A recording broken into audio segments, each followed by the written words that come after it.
I look out to see the cows looking. I'm going to assume that little one might be a buck. I don't know where the other one, there he is. That one right there's got some antlers on his head. I just can't zoom in enough to see what we got.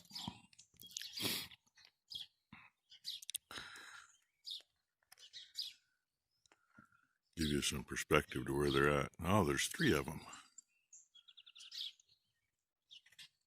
Yeah, the back 2 are probably young bucks. Because there's a little size difference. But the front one does have antlers from what I can see.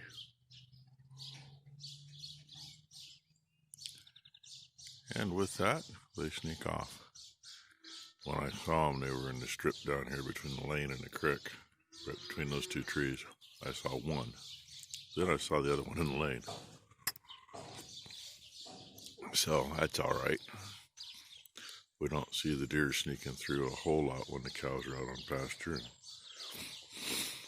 they pretty much had to go right through the one whole pasture the cows are in. Of course, they could have crossed the hayfield up there and jumped the fence up on top. Who knows? As long as they clear the fence, I don't care. We used to have a lot of fence damage from the deer. Especially if you ran barbed wire.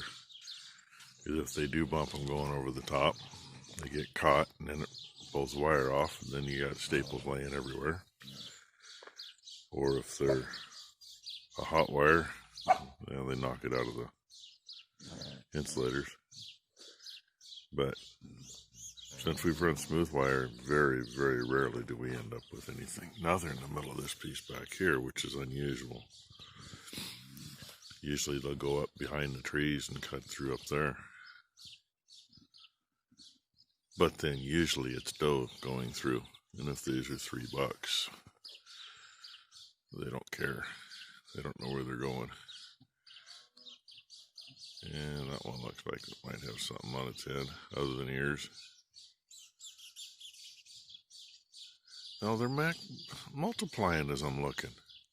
Now there's 4. Start with 1, end up with 2, end up with 3, now we got 4. Alright people, you've seen that too, right? Huh. Where they're cutting it. There they are. 1. Come on. I was wondering if we're going to be able to see them across there.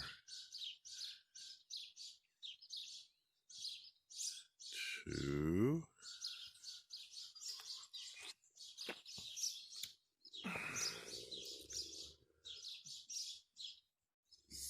Oh, now 3's going to speed up. And 4. Huh. It's been a long time since we've seen buck herded up around here. Usually you'll see 2 or 3 doe together with their fawns. And if you see any bucks, it's 1, maybe 2 together. Blacktail don't necessarily hang that way. They don't herd up like whitetail or muleys. So okay, there's our morning wildlife and our morning cows. Oh yeah, there's the good stuff. You can see where the spear slipped through the bale and really pissed off those bees. Part of the nest is pretty well crammed into the bale. Why? Because I did it to make them mad and so I could get them out where she could get them with the bee spray. And those were not necessarily beneficial bees. I mean, I'm sure God had his place for them. Those are paper wasps. They will build a nest in anything and everything and then get mad at you for walking past it. They're not as aggressive as a yellow jacket, but they look like a little yellow jacket. And if I can't figure out another place to put that thing, I can still get 2 bales wide here. So Oh, and I think I told you in the video before, there's how I work the back of the stack. Gives the cats a place to run. Really just keeps it so it all stays tied in. But as you can see, I can't get 4 high till the other side of that. God knows I tried. And there's a gap there because we're up against the posts, not against the wall, so we don't push the wall out. Because as I set them in, I set them all in tight. Every time you set one in, like you set the second one in, you're pushing on the first one. The third one, you're pushing. Every one you're pushing to keep tight. And if you say, oh, it don't make a difference, yeah, it does. You get an inch or two of softness in a bale, and you get an inch or two working all the way through. That makes one more bale at the end that may or may not be underneath the roof. There's been a time or two when someone else has stacked in here and wondered why they couldn't get as many bales in. Well, because you didn't pay attention to what you were doing. Hey, I'm mowing. Can you tell? I'm mowing. The nursery's making sure to water the first 15, 20 feet of the field. Gotta love that crap. One year they did that, and I was nice enough to drop a bale over the fence for them, because I got almost a full bale, big bale along the edge. It was sopping wet, and obvious when I found it, because I really couldn't get the spear to go in very well. And some Mexican come screaming at me in Spanish. I screamed back at him in English, using a lot of French words. Explained to him that number one, their water rights don't cover this side of the fence, and number two, there's no reason for them to water their whole driveway and my crop that I'm trying to get harvested. I don't know what they ever did with the bale.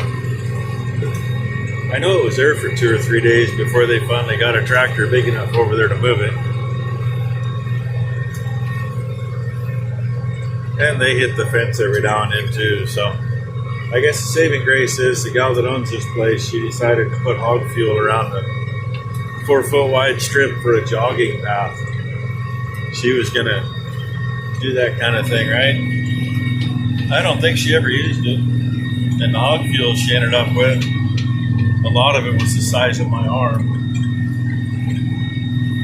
Stuff I don't even want to drive into. So that keeps us away from the fence and the leaning fence posts. It's a crappy looking field, I know. There's a bunch of dried up ryegrass in here. A bunch of ryegrass that's not dried up, nice and green and still growing. A bunch of overripe oats. Got some weeds. Most of the weeds in here, I see a little dock over there. Most of it's wild radish, which makes good feed. We've actually purposely not sprayed some patches because we needed the feed. And I mean, if you got wild radish that's 4 feet tall and you got oats that's 4.5 feet tall and it's all thicker than thick, you get a lot of feed in a short amount of time. And it's really good feed. This looks like hell. I'll be the first one to admit that. But, say, nothing out here that'll hurt them. And it is good feed. Protein, even though the oats is overripe, the protein will be up good in it. Yeah, a little of that Canadian thistle once in a while too, eh? I don't know why they couldn't keep that in Canada. And some bachelor buttons. Anyway, figured I'd get you a little of this. Then yes, this field has gophers. Can you tell? There's also an filbert orchard right there. So this half of the field has great eggers in it too. This is one of the reasons why we picked up that versatile. I just wish I had time to work on it right now, because this, as soon as the bales are picked up, that versatile could be in here scratching ground.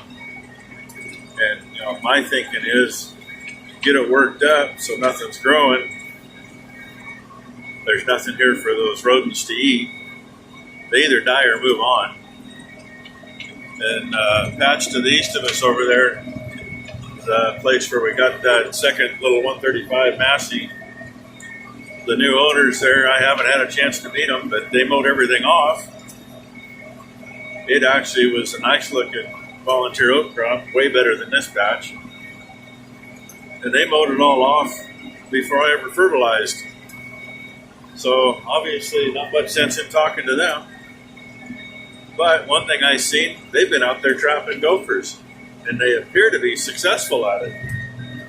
So, hey, if I run the gophers out of here, that's where they're going to go, and they can have them all. They can trap them, get rid of them, and then I won't have to worry about them here. One thing we've done before is run the rippers through, and you'll kill some of them doing that. You'll at least destroy their runs so they don't come back and forth as easily. But this old field I know has tile in it, and it was tiled long enough ago that I know it was all hand dug clay tile. I don't know how deep it is. Late in the summer, after this has been cut, if there's anything here, you can see the green strips where the tile runs. And there's at least 6 or 8 of them for sure across this field. They all run north and south like that. So, I don't want to rip into the tile. That, there's septic systems underneath me right here. And a previous owner of this property had sheep, and they put power and water out to there because they had pens out here. Well, nobody knows where to shut the power off at. I don't think they know where to shut the water off at either. So those 2 fence posts are still there. One's got a power box on it. The other's got water faucet strapped to it. I wish they weren't there because they're a pain in the butt to work around. And I've told them we could find out in a hurry where the water and power come from. Run the rippers through there and pull it out of their house, we'll know. But anyway, that's another story. Here's our great hay drying weather. They're thinner now than they were earlier. And by the looks of this stuff, it really doesn't matter, right? I don't think we're going to get a rain on it. It's just going to take us a while to cure.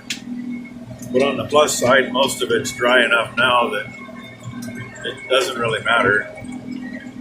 The grasses in here dry awful early though. Usually we're at least another 3 weeks before the grasses will turn brown. And you can see most of them are already brown. The stuff that's not, I think, is later sprouted. And some of this oats actually has some color left in it. Not a lot, but a little. Probably reseeded as much as I'm taking off. That'll get worked up. Has to. We got to get it smoothed up. This is too rough. I'm down 3 gears from normal just because it's too rough. And every time I hit the freaking gopher holes, it pulls it down, especially if I get too many at one time. So, anywho, I'll get you some more later. Got me a weed puller. Actually, I think what she's pulling right now is lupin. No big deal. I mean, it's only an issue if you feed it at the wrong time. But over there,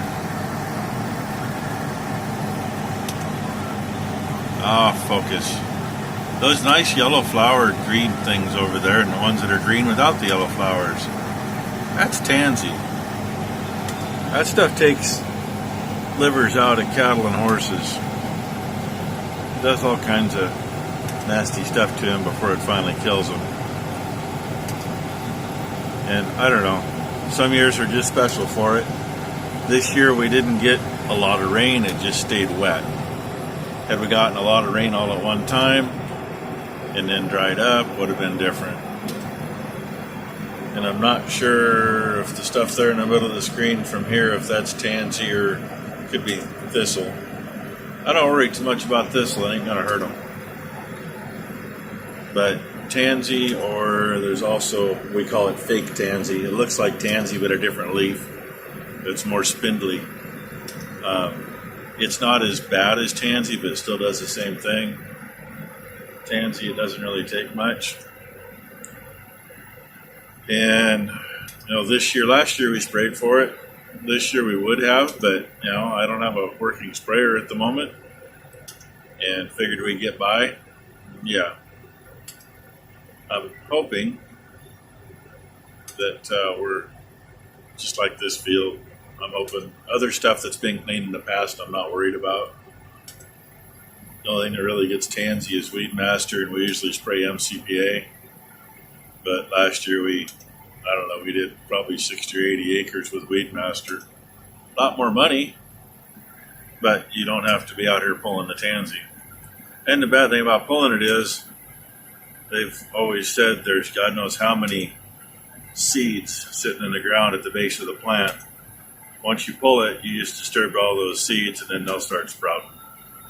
So this will have to get sprayed next year for sure. In the meantime, she's still grabbing what's here. It looked like lupin to me. I'm not real worried about it. Things I worry about is tansy and the wannabe. I don't worry about the wannabe tansy as much, because it doesn't back up again. It's not as big of a deal. I mean, it's not the best, but it's not near as bad as tansy. So she's got her bag, and she's gonna jump in with me, and I'm gonna drop her off over there, and hopefully I got a clear pass for the outside round. I'll bring you back. Telling myself, I have never cut the back swath first. I don't know what I was thinking. I was thinking I was tired of waiting for her, I guess. And landowner ran more on the outside down here, which is nice. I don't gotta play with that fence. The bad thing is, doing the back swath first, I cut underneath the trees real good. I just don't know that I can get underneath there to cut the next one. And there's a big patch of tansy right here. I was going to stop a little sooner for it, but somebody had her bag on top of my clutch pedal. I couldn't get to the clutch pedal. And I'm gonna guess from here, I could be wrong. That one right there might be fake tansy because it doesn't look as leafy and thick as that one right there. But she'll get it pulled either way.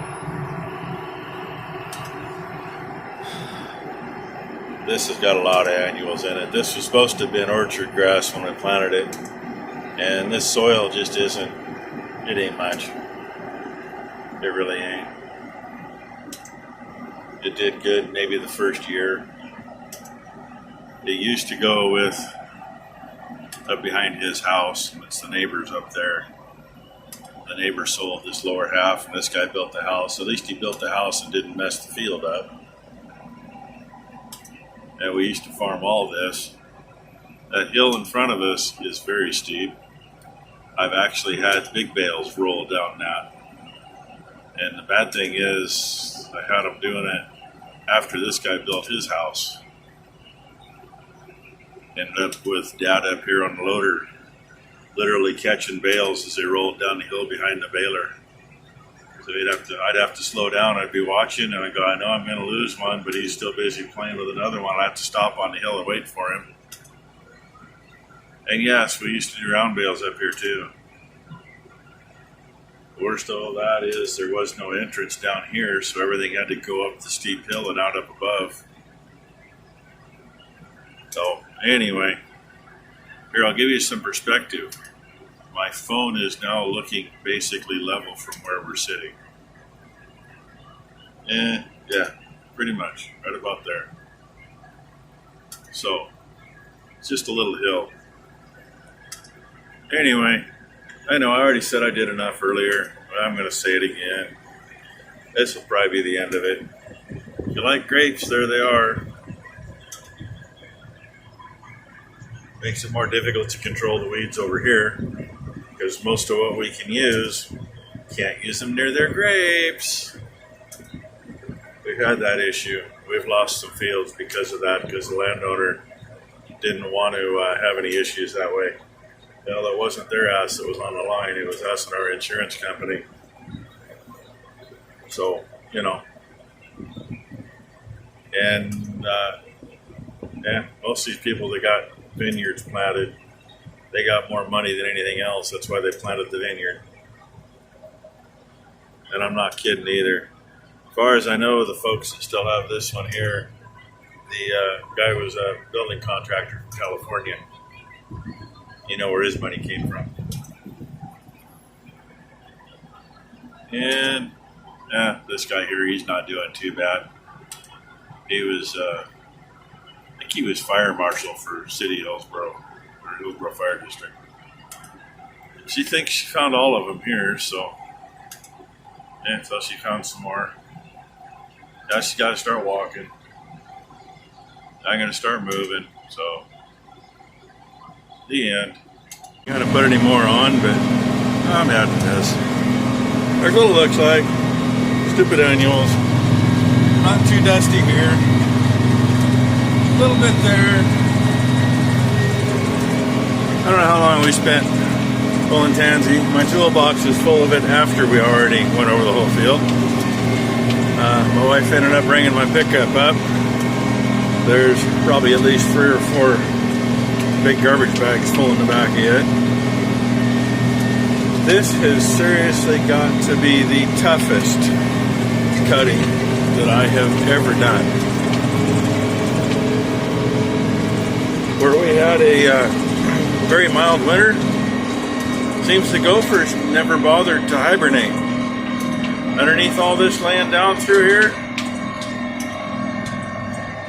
is full of gopher hills. I hate to guess what they're doing to the knives. I don't mind hitting wet hills. They don't wear the knives out as quick. But dirt like that coming off, a brand new set of knives. I only covered 9 acres before I got here. And there's only 3 acres here, maybe 4 if that. And I'm pretty sure they're going to have to get flipped over already. So, yay. There you go. Not a whole lot I can do about it. Not until the crop is off and we can run the disc over it. Probably should, well, of course I ain't got a sprayer that works further down, but probably should spray the whole field first. Hopefully get a good kill, and then after it dries down, run the disc over it a few times. Disc it up, let whatever sprout, and do it again.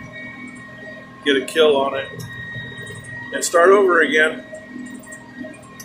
I think we've planted this patch probably 4 times in the last 20 years, I guess. At least that.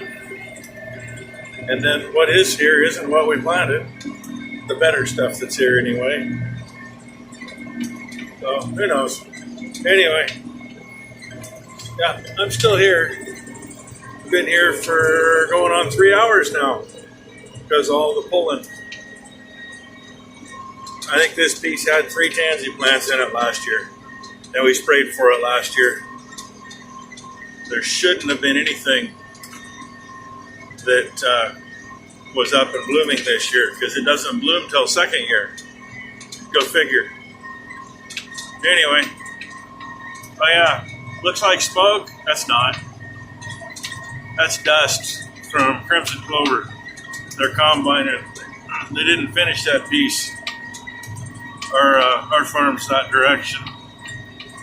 So that's the ones doing the neighbor's place. Kind of surprised they didn't finish that the other day, but you know. Anyway, hey, thanks for watching.